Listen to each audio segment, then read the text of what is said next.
Bahujan Samaj party के नेतृत्व में बागपत के गांव मैथिली में गांव चलो अभियान के तहत एक केंद्र कैंप का आयोजन किया गया।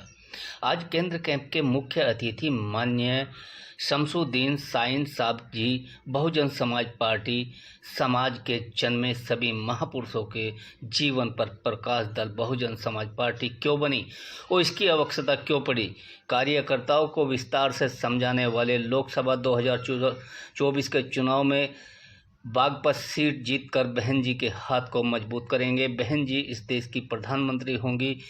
मीटिंग की समीक्षा माननीय प्रशांत गौतम जी के बैठक में उपस्थित जिला अध्यक्ष विक्रम भाटी, मांगेराम जाटव, शशिकांत प्रेमी, श्याम सुंदर गौतम, इरफान ये सब मौजूद रहे। सुनिए क्या कहा।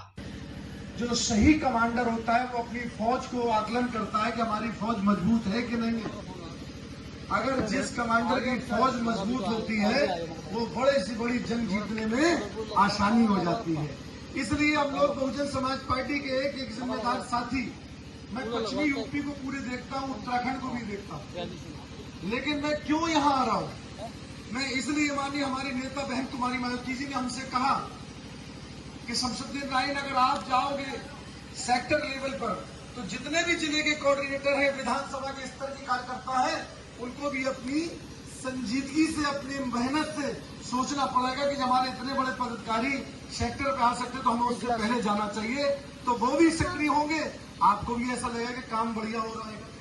तो इस प्रकार अब दूसरी बात हम जो बात को बता रहे हैं, 18 अगस्त 1932 से पहली बार वोट का अधिकार मिला।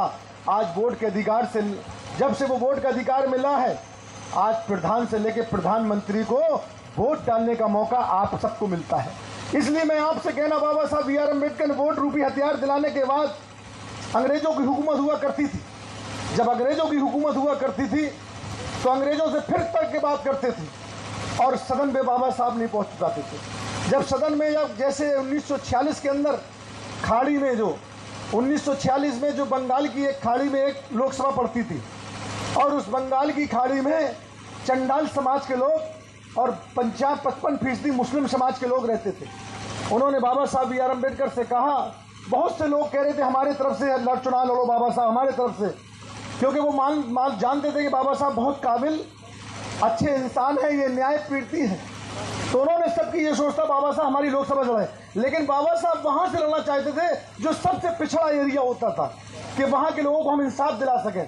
तो बाबा साहब ने बंगाल की खाड़ी में एक सीट चुनने का काम किया और वहाँ से सांसद बनकर आए। जैसे ही सांसद बनकर आए, 46 में सांसद बने, 47 में बंटवारा हो गया। जब 47 में बंटवारा हुआ तो वो खाड़ी, जो बंगाल की खाड़ी थी, वो पाकिस्तान में चली गई।